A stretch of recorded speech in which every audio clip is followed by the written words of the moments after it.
Hey, good morning, LinkedIn, YouTube, and Facebook, wherever you're watching us from, and future podcast listeners as well. This will be going on a podcast soon.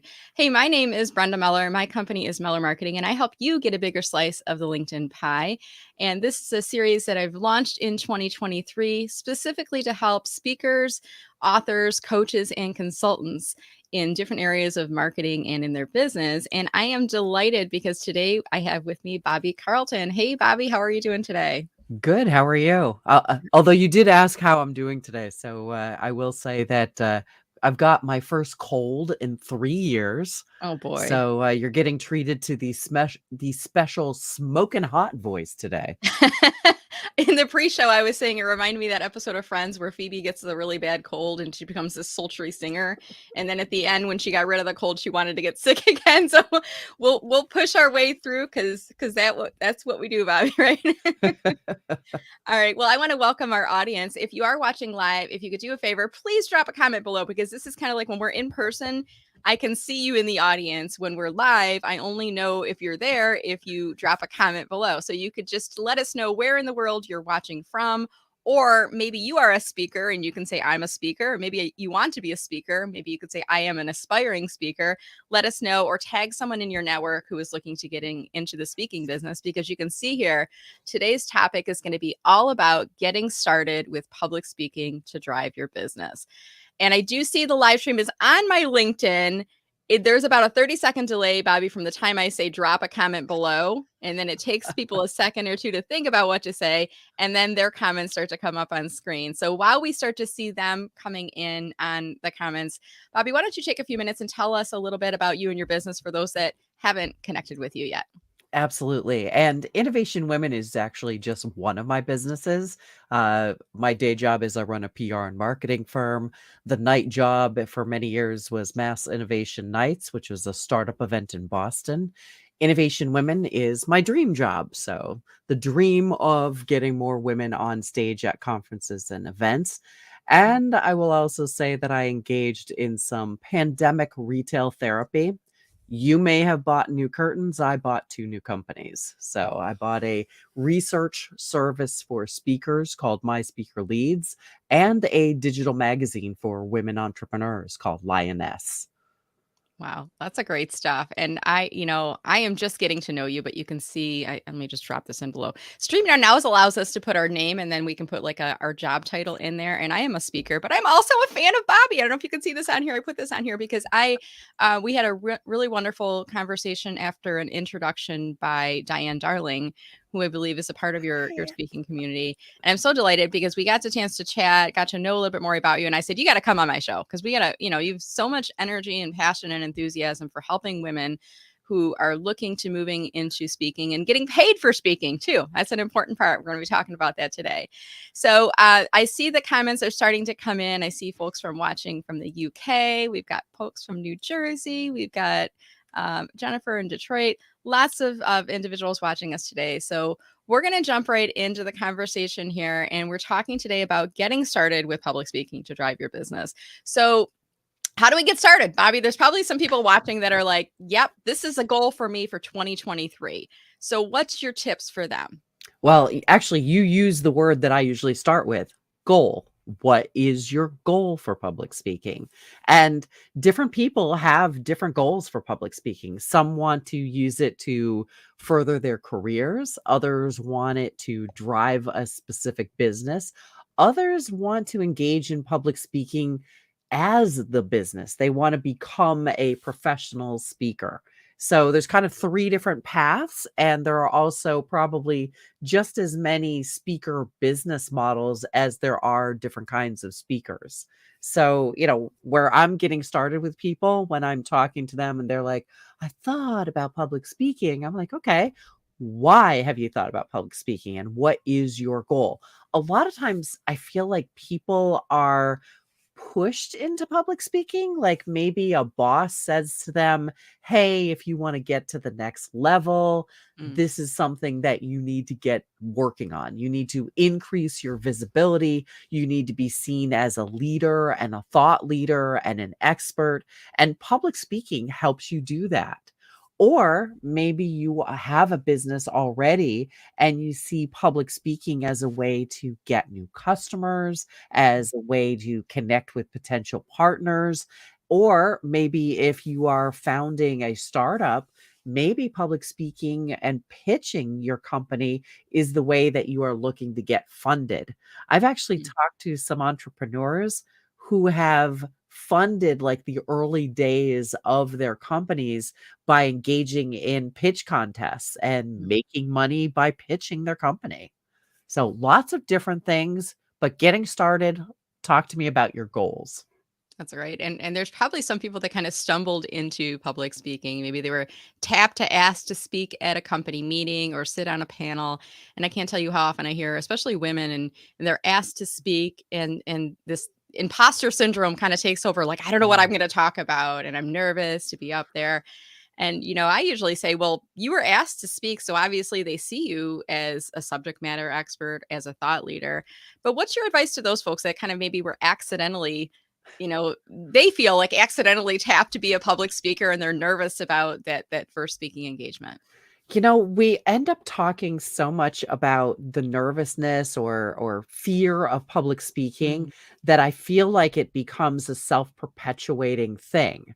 It's like, we have a self-fulfilling prophecy of fear because we have said we're nervous, or people have said, "Are you nervous?" And I'm like, "Well, not until you said something about Right? it." Like, thanks. I think a lot of people over the course of their lives have been dubbed the introvert.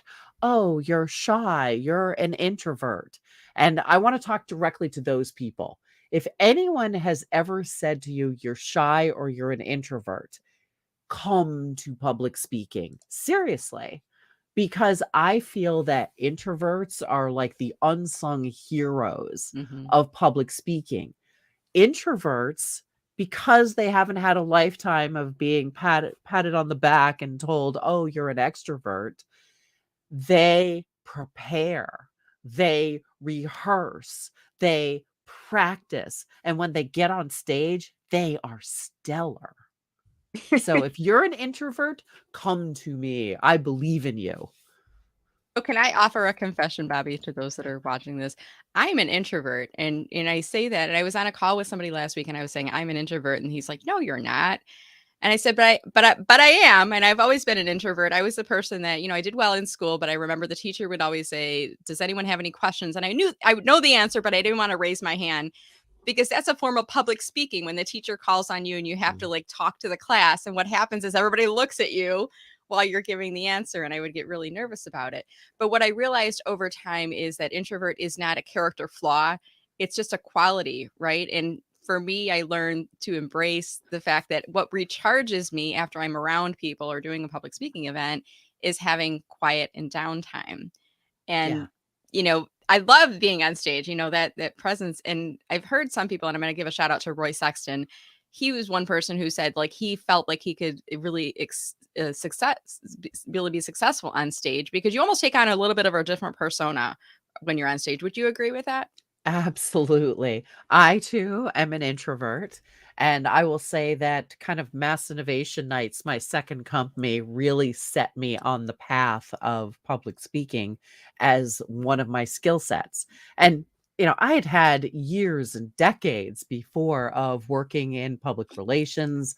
I supported executives at very large companies, helping to push them out onto stage, but I'd never really done that much on my own. Suddenly, I am the host. I am the MC of an event with hundreds of people at it. And those first steps out on stage as the host, oh, I will say, quite frankly, I was a hot mess, and I hadn't really thought about it. I hadn't really planned on it. It never kind of dawned on me. I am creating an event where I will have to be the host. Like, oh, if I had thought about it ahead of time, might not have done it. But, Innovation Nights was designed to be a social media powered event. I was Mhm. asking everybody to come and use their social networks to help promote local startups, which means there were tons of pictures and video of me And yeah, so the minute you see that and you realize, wow, I just look disheveled and nervous and Uh, dare I say, angry. it's funny how, when you look at pictures and videos of yourself as a speaker and you realize, why do I look so angry? Why do I look Yeah, confused? Why do I look grumbly there? For me, I make a conscious effort, and even in this interview, we did a yeah, pre-show interview. You probably saw my stage presence come on when we went live. I try to actively make sure I'm smiling. It does feel a little bit awkward. yeah. Um, is that a technique that you try for yourself as well, or you encourage people to do, or what do you think? I am a definite possessor of the resting. I won't do it because I know, we're right? Resting face, and resting we'll leave it face. at that. Yeah, RBF.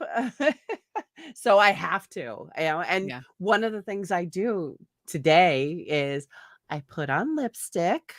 I Mm. actually ended up putting on makeup twice because I sneezed in the middle of putting on Oh, no. mascara. That was a Yeah. look. Yeah. But I will say that, I make sure that I have brighter lipstick on than I would normally have. Mhm. And I do think about it. Yeah. I don't know. Have you ever watched The Crown? Yes. Mhm. Okay, there is I don't even remember what season, first or second season, where Queen Elizabeth is on tour and she ends up getting a twitch in the muscle in her cheek because she is smiling so much. And they tell her that she has to relax her face or this will keep going on. And Mhm. she's like, "Well, my face is one where when I don't smile, when I don't actively smile, I look angry." Right. And I think about that. Yeah. Yeah, and it's just it's a natural expression, but I think, going back to your point of when you are on stage, people are taking pictures of you and they're taking videos of you, and let's shift gears and talk about how can we as speakers merchandise that? What are your thoughts about when you're on stage? Should you be encouraging people to take pictures and, posting on social media, or what are your thoughts there and helping to grow your speaking business through photography and videos? Yeah, and I think one of the things that people need to realize is when you are speaking, you are Mhm. not just speaking to the people in that room in that Mhm. moment. You are speaking to all of their connections. You are speaking to the ages because video and pictures that are taken of you will live on forever, often on the internet. So you have to think about what it is you are portraying on that stage kind of every moment. And, like there are lots of articles and suggestions about taking good pictures on stage. I will say that I own the fact that I am the queen of awkward photos from the stage. I've actually thought I would put together like an Instagram that's like bad speaker photos, Yeah. and I would be the queen of that land. It's funny how we don't even realize it, but we do sometimes we have certain expressions or mannerisms and things like that, and it's like when people capture you just in the moment, how you know what you were saying, the point you're making a point and you're gesturing to the side, but it catches you in a really weird facial expression. So it's really important to think about, like you said, consciously going throughout. Yeah. And there may be One people. piece of advice on that. I'm Sure, gonna go ahead. jump in, which is if you see somebody taking a picture, you Yeah, might just want to pause briefly. right. Like just, give it an extra beat, smile, just be conscious of the fact that, if you're in motion, that picture will also be in motion. Right. And sometimes I've heard of people like the kind of the concept of breaking the fourth wall. Like you're presenting to the group, but then you see someone taking a picture and you can kind of stop and go, hold on, taking a picture real quick. Right. And then you over enunciate, and the audience gets a little bit of a laugh of that because they realize you're not just performing, but you're a real person and you're having that audience interaction. Um, Tell us about, are there other techniques like that that you've used as a speaker to engage your audience that you might want to share with us? I'm going to go in completely different direction, Okay. and I'm going to give you the please dear God don't make me dance speech. Okay, good. So, yes, absolutely. Audience engagement, like most speakers, you do tend to feed on it. Hmm. Over the last few years, a lot of us have had to get really comfortable with being performers to a tiny little camera. Right. And, it's a very different skill set. But I see speakers who are going out on physical stages, in-person events, who I would say try to unnaturally encourage their audience to engage to the Mm, point of awkwardness. yeah. And I think whatever it is you do, you have to be comfortable with it. It has to come naturally to you. And maybe, yes, you can work up to the entire audience is dancing and clapping. Um, but I do think that we have to be true to ourselves. We did a survey of Innovation Women members. We have a weekly newsletter that goes out to 25,000 people. Mhm. And we asked one survey question to event managers. Tell me the adjective that describes your favorite speakers. Mm, Authentic was number one by a mile. mm, mhm. So I want to make sure that people, if you're thinking about audience engagement and things like that, make sure it's authentic to you, that you Mm, don't feel uncomfortable with it. Because the minute you're uncomfortable with it, it's not going to go well. yeah. And I do think that there is a sense of dread and foreboding when people are first thing in the morning. I've got my coffee, I've got one eye partially open, Oh gosh, and the yeah. speaker wants us to dance Right? in the conference room with my coworkers. Maybe not. Right. Um, at the same time, my older son is a performer. Like, I don't know Mm, where he came from. Just extrovert, performer. And I went to see him at a talent show one time. And he and a friend, get up and they're singing. He's playing his banjo. Yes, my kids are geeks. And he at one point kind of stops playing his banjo and he does this hand clapping motion over his head. And the next mm, thing I know, the whole audience is clapping in time. Everybody's having a great time. And I was like, that was amazing. He's like, oh, that's an old performer trick. The minute you stop the music, you give them the beat, emotion to them, they go. yeah. And I'm like, Right. huh, wow, I okay. like that. I might try that at my next speaking conference. Well, yeah, it has to be there's music along with it. Right. It was in the middle of a song. And I'm Yeah. like, that's interesting. Yeah. I don't sing, but what can we do there? Different. I like the thought too on not forcing people to dance because I've been in those rooms where let's all do an icebreaker. Stand up and turn to the person next to you and tell them something you've never told anyone else. Like, why would I do that? This person's might be an absolute stranger, or this might be my boss or my client or a coworker. Like that is not something I would feel comfortable doing. Right. So making our audience comfortable. And if you're just joining us, we're talking today about getting started with public speaking to drive your business. And I want to shift gears a little bit and go into this drive your business. Mm. Let's talk about paid versus non-paid speaking, Bobbie. And do we need to take non-paid, or is there ways that we can get more paid? What are your thoughts there? All right. Number one, let's not use the word paid. Let's use Okay. compensation, because compensation takes into account the various business models that speakers have. So, for example, if you work for someone else, it could be part of your job to go out and get speaking engagements. You Mhm. could be a corporate or product evangelist. Right. Part of your job is to be on stage. When I started Innovation Women, I did a survey of 360 event managers, all different size and kinds of events, different industries, Mhm. and not a massive group, but a really good sample size. Sure. And half of those event managers have no direct budget for speakers, Hmm. 50%. 42% pay some speakers. They Hmm. have money for keynotes. They have money for the people doing the workshops, often bookending a conference. Maybe they go down to the featured speaker level. Maybe they have discretionary funds. Sure. Okay, math, 8% pay all or most of their speakers. Hmm. So, number one, you need to understand who has budget and who doesn't. What kinds of events pay speakers? But remember, we went back and we said compensation.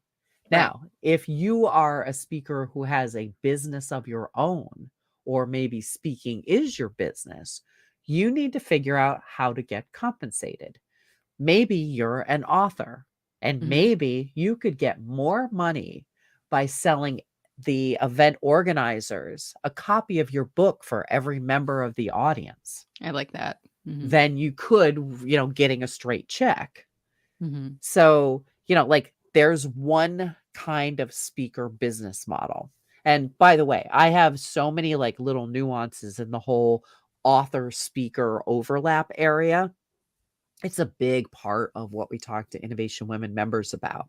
We Yeah. have over 2,000 awesome female speakers on Innovation Women and a handful of very secure male allies. Mhm. If you're a guy and you're joining Innovation Women, more power to you. Uh, Yeah. so if you are a speaker who's driving a business, maybe, the authorship is your path, or Mhm. maybe you have something else. Maybe you have a service. Like my day job is I run a PR and marketing firm. When people hear that, I often get people coming to me going, "Oh, my company needs PR services." Sure. Yeah. Great. That's fabulous. So, that form of compensation comes in the form of clients. Mhm. Or maybe you are building up to having a professional speaking business Mhm. and you say, well, I need practice. I need video of myself on stage, professional video. I need professional photos. I'm going to get that by being on this stage. And I'm also going to get a prestige name. When I've done speaking engagements, there are some speaking engagements that pay nobody. Like Right. Consumer Electronics Show pays Yep. absolutely no speakers. But if you can say, I went and spoke at CES, whoa, you hit the big time. Right. Yeah. I went and spoke at the United Nations. Prestige name. Nobody's paying me to speak at the United Nations. Right. So I think But there's a really good point in there too, Bobbie. It's like the alignment with the organization and the name association with there. And I'm just dropping on screen right now for a reminder for me and for others watching this later. Compensation, what I heard you say is compensation may be in the form of, being paid for it, but it also may come in the form of what you can get out of it in terms of photography that you can use for marketing purposes, videos that you can put in your speaker sizzle reel or your demo video, or even experience or alignment with those organizations if you're just getting started. one other thing, Yeah. auditions. Mm. If that audience is filled with people who could potentially pay your happy price, that's worth it. Like you just Mhm. did an amazing audition. You did a demonstration. Yeah. You should be every single speaking engagement that you do should be driving additional speaking engagements. You knock it out of the park and Mhm. someone in that audience picks up the ball and runs to the stage as you're coming off and goes, "What will it take for you to be playing ball at my company?" Right. So That's you did a fantastic audition. so it's not the end of the speaking event isn't you being up on stage. Really, that's almost the door opening to the next one, and you have to figure out where those opportunities are, is what I'm hearing Exactly. you saying. Is that correct? Absolutely. Yeah. And so you're saying, is it okay to take non-compensated speaking, and should we strive to try to ask the question to get compensation, or let's kind of, any tips on that? Yeah, I mean, I always recommend to people use this Mhm. question. This is my magic question. Okay. Is there a budget for speakers? Love it. Yeah. Opens the door, doesn't Mhm. close the door. Mhm. So Yeah. you started the conversation. And by the way, there are other forms of compensation you can get as well. For example, a lot of conferences and events, when they are coming to town, they have to put in reservations at hotels. They are getting a block, and that block gets used. They're guaranteeing the hotel or convention center that they're going to sell this many hotel rooms. Mhm. Well, that means that they're responsible for paying for those hotel rooms even if they don't get used. Right. So if you're a speaker and you're coming to town, well, gee, can I have one of the hotel rooms that you probably had to block off? Mhm. You don't have to pay that out of pocket. They don't have to have a room going empty. So Right. that's a form of compensation. That's What true. about your travel? Yep. Like, there could be different things that you can do to cut down on your costs while you get those great auditions, while you get that great video and professional pictures. Make sure you ask for those things in advance to Mhm. know if you're going to be getting them. That's a really good point. I love this. This is so many great pieces of advice in here, and I'm going to watch the playback. I'm sure others are going to be. They join late. They're going to be watching from the beginning again too. Speaking of the beginning, I'm curious, Bobbie, if there are people that are getting started with public speaking, what are the must-haves? Do I need a video? Do I need a headshot photo that's professional? What do I need at bare minimum to start marketing and promoting my availability as a speaker? What would you say? Yeah, I mean, I think that if you're going to be a professional speaker, you will need a professional sizzle reel. Mm. And let's put it this way. Um, it it demonstrates a commitment to your business. If you are a professional speaker and you don't have a professional sizzle reel, that to me says you're actually not a professional. You're a wannabe. You're aspiring to be a professional. So if you're going to be a professional speaker, you need professional headshots. You need a one sheet. You need a video. You need probably a speaker website. Those are kind of the hallmarks of a professional. If you are interested in getting into the speaking biz, to support your career, some other career, not speaking, or to support a business where speaking is not your primary business, you may not need those things, but you will still need a professional headshot. You will Mhm. still need a professional biography. You Mhm. may not need a sizzle reel, but you'll need to be able to point to something. Gotcha. I think, frankly, it's one of the reasons that TEDx is so popular. Yeah. People are like, "Oh, I must do a TEDx." Right, I get the video. So talk I mean, I wanna back up into the sizzle reel because I know there's people watching right now that are like, "Oh, I gotta do that." So when you say a professional sizzle reel, can I do that myself? Do I Sure. need to outsource it? And if I need to, like, pay somebody to do this for me, what do I need to expect to be Yeah. paying for something? Is that it Yeah. sounds expensive. I'm just wondering. So just for everybody to know what a sizzle reel is. A Yeah. sizzle is when you're creating kind of an ad for yourself as a speaker. It's got all that sizzle. It's got the sex appeal. Often it will have clips of you speaking on different stages so you can demonstrate, yes, I've been on stage before and I look like I know what I'm doing. If you are putting together a sizzle reel, and somebody just asked to spell it, Sizzle, sizzle as in the sizzle of a steak. Right. Um, if you are putting that together, you're probably going to want crowd shots, like the Mm. happy crowd reacting to you. Clapping, W- laughing, standing up, Clapping, dancing, laughing, right? Or yes. banging the Well, tambourine. standing ovation, that's always nice. But you wanna get people with laughing, smiling faces. Like, if you do a pan of the crowd Yeah. while you're on stage and everybody looks like they're bored and not Bored or having a good looking time. down at their phones where I might be doing a LinkedIn talk and I'm like, "Look at your phone and add this to your profile," and it's, like, looking like everybody's checking their email. Yes.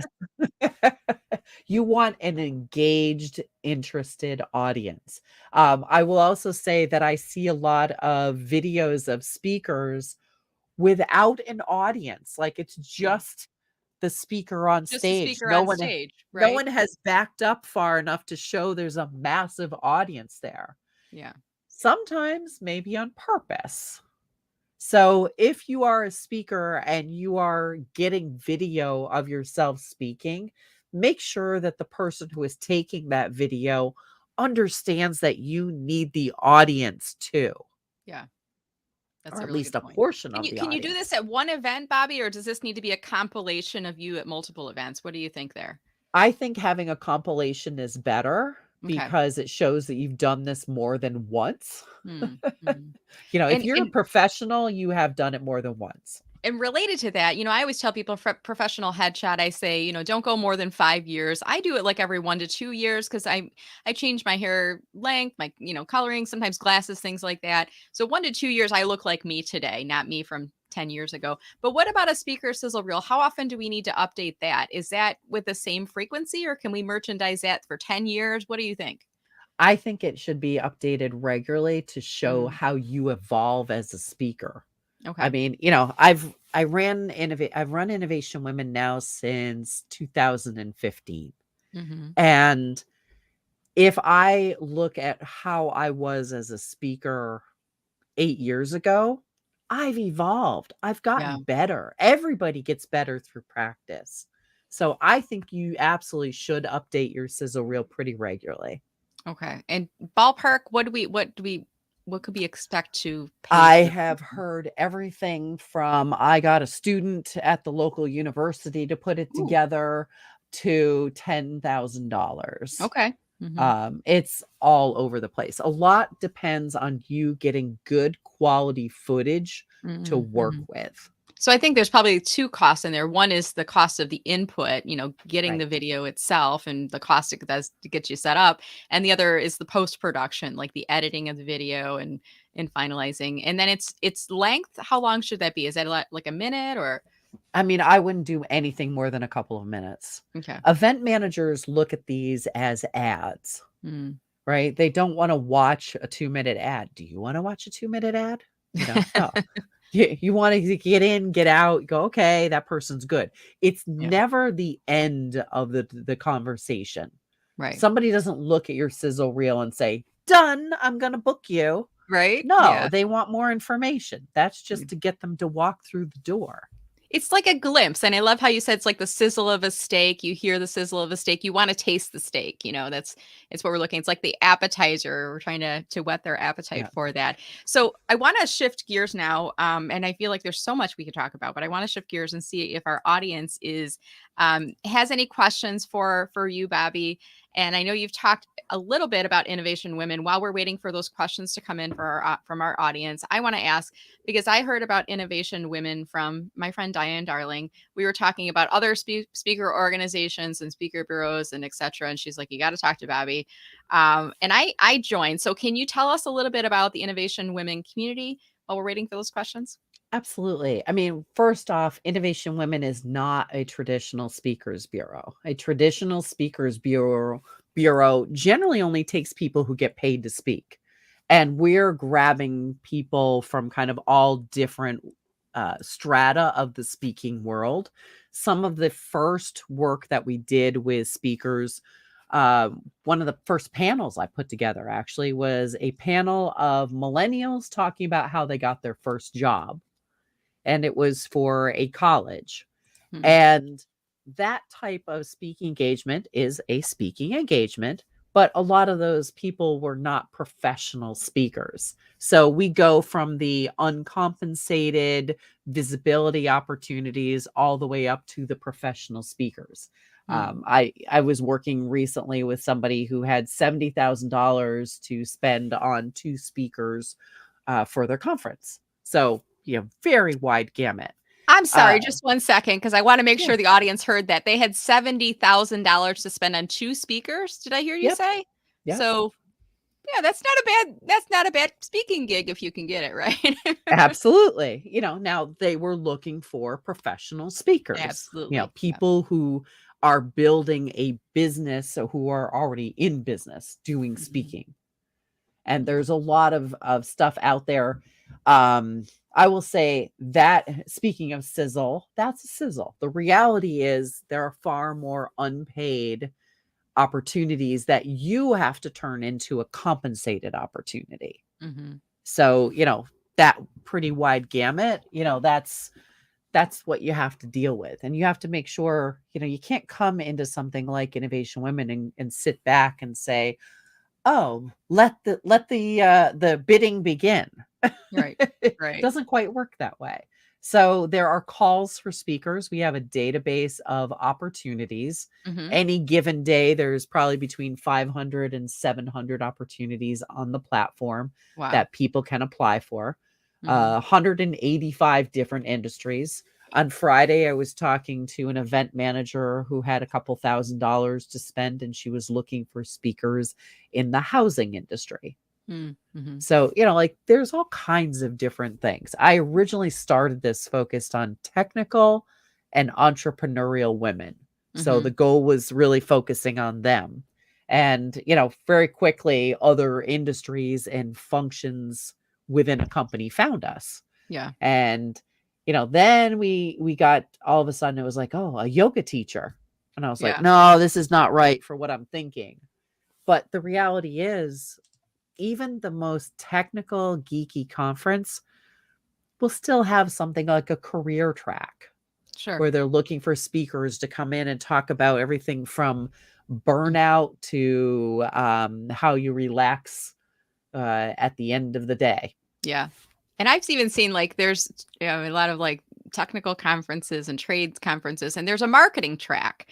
Yeah. And I joined Innovation Women not too long after we spoke and found a bunch of conferences and events. And I love how you've organized things, but I've submitted for multiple um asks for conferences. And I love how you've pulled it all together. And organizations can submit their events to the directory free of charge. Is that Yep. correct? Yep. Event managers, and we use that term very generically. Event managers get Okay. free accounts on the Mhm. platform.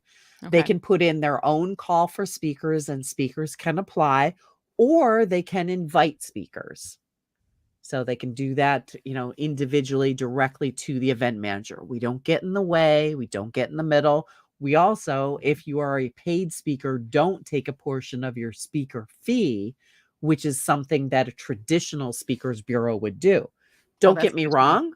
Like Mhm. they earn that money. They are doing all the negotiations, the logistics, and everything else. Mhm. But we don't take a portion of the speaker fee. So I wanna ask a question too, Bob, because this is something we talked about when I first was chatting with you. Organizations putting on conferences really without sometimes they don't put intention into making sure there's a diverse lineup, and Yeah. sometimes we refer to this as unconscious bias. They didn't mean for it to be all white males on their speaker lineup, but somebody realized it halfway through the process, and they've got no women, they have no people of color, there's no people of differing abilities that are represented amongst their speaker lineup. Um, this is a place you could send them because sometimes the answer will be, well, we don't know anybody who is a senior Yeah. financial leader who's a woman. All we know are men, right? Your directory will allow them to find people who are women in different industries and backgrounds. Is that correct? Yeah, absolutely. We also work with conferences and events to help educate them about how they can potentially find people Mhm. within their own organization. If you get a membership organization, Mhm. like, I don't know, the Firefighters of America, Right. I'll bet a large percentage of senior people are going to be males. Mhm. So, as an event organizer, you say, well, I am justified in putting 99% men on stage because our organization is so heavily male. And Right. I would say to that, you as an event organizer have a responsibility, number one, to represent all of your members, Right. and number two, to represent the best of the potential for Mhm. the future. Mhm. You are leading the way. Right. So show the world how you can have a diverse and gender equitable community. When you put people on stage, you are demonstrating not only your own ability to find these people, but you're demonstrating what the world could look like. Absolutely. I love it. And such a great resource. I'll just, give a shout out to it again, innovationwomen.com. I want to shift our gears a little bit here because I do see some comments and questions that are coming in. And I want to, first, there's some comments that have come in. Folks like Jennifer, who's saying somebody who holds conference as well as budget is an issue. This is great info as well. So Jennifer's really enjoying this. Pam, shout out to Pam watching us. She works in the communications field, really enjoying the tips being offered. Kenneth Lang, who is a supporter of women and also a fellow introvert at heart, joined local Toastmasters. Bobbie, are you familiar with Toastmasters? And I'm I assuming you am. have probably a lot of Toastmasters members, current or former, that are probably part of your speakers bureau. Yeah, I also definitely recommend improv classes. Hmm. So, improv, I feel, is something else that if you're interested in being a speaker, you should consider taking an improv class. Oh, that's a really good tip. Yeah, learning to speak on your feet. And I do see there's a few women on the video today watching live. People like Dawn, hey Dawn, wanting to improve their public speaking skills.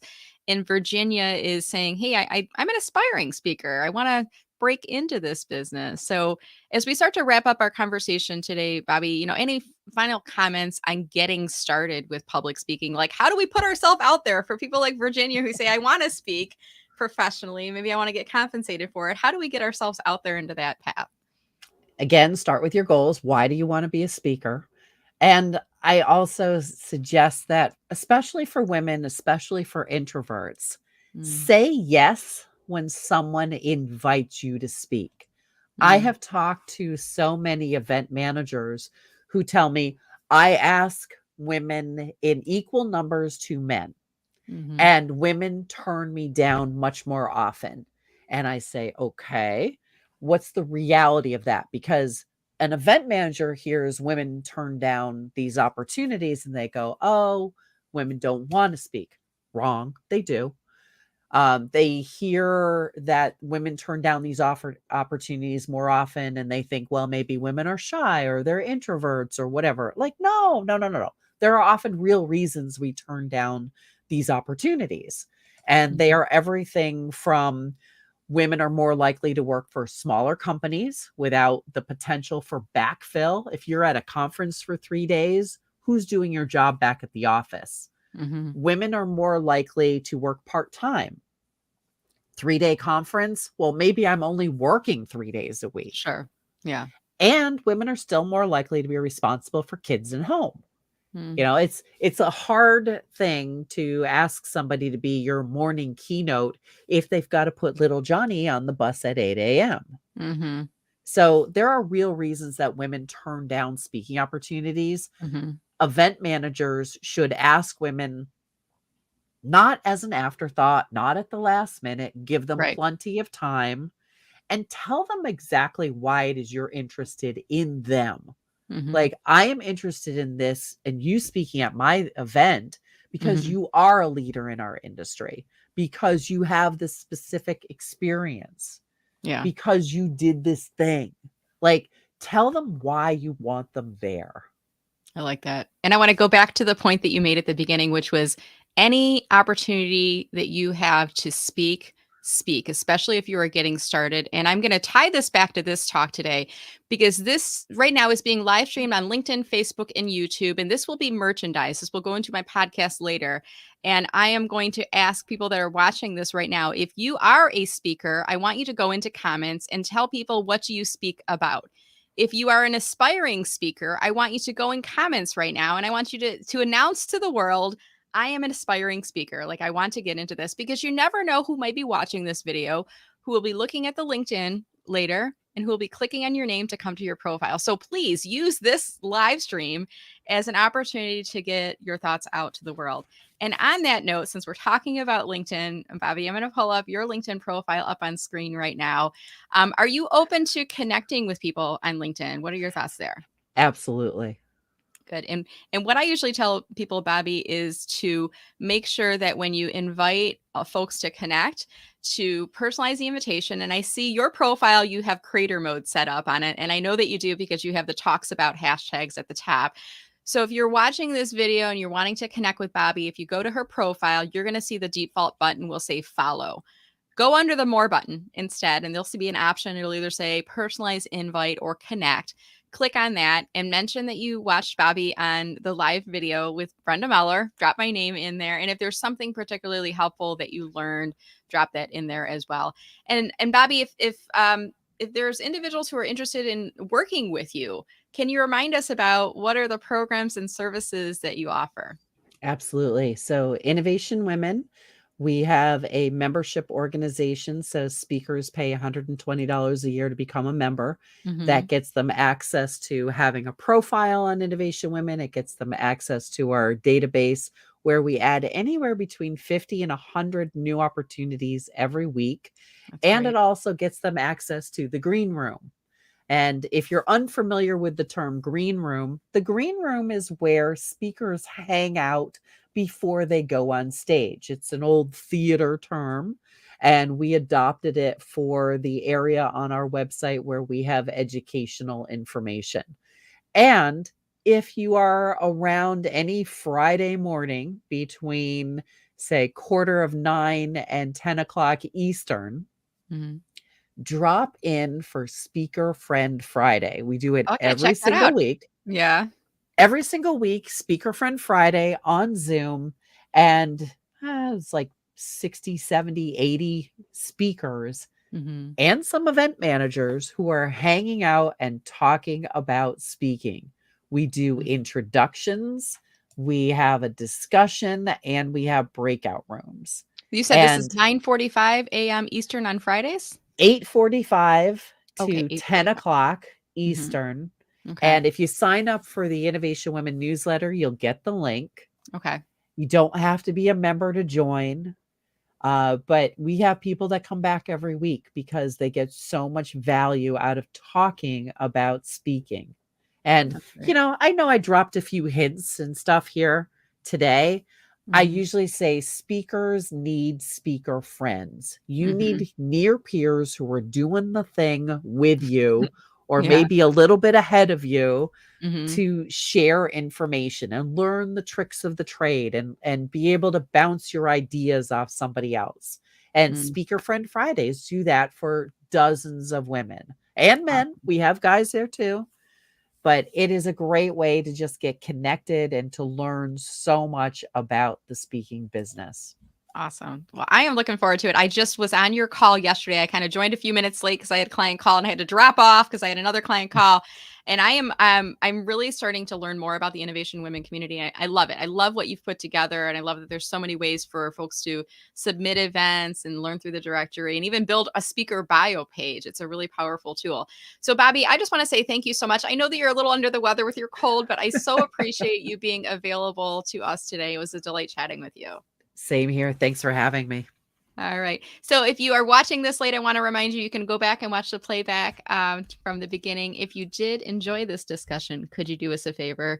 Our compensation for today is in the form of you sharing this video along. So if you could please share this video in a LinkedIn post or wherever you're watching this and tell people something that you learned. If it was particularly helpful, maybe even send a direct message to someone in your network who is an aspiring speaker and maybe a woman who's looking to gain more speaking engagements, and she can learn from all of these awesome tips. With all of that said, thank you all so much for watching. Reminder, my name is Brenda Meller. I help you get a bigger slice of the LinkedIn pie. And this series is all about being enthusiastically unemployable, whether you are a speaker, coach, consultant, or author. And I hope that this helped to reach many of you as speakers here today. Have a wonderful day, and we will see you on LinkedIn. And I will see you again next Tuesday. Take care, everyone. Thank you. Thank you.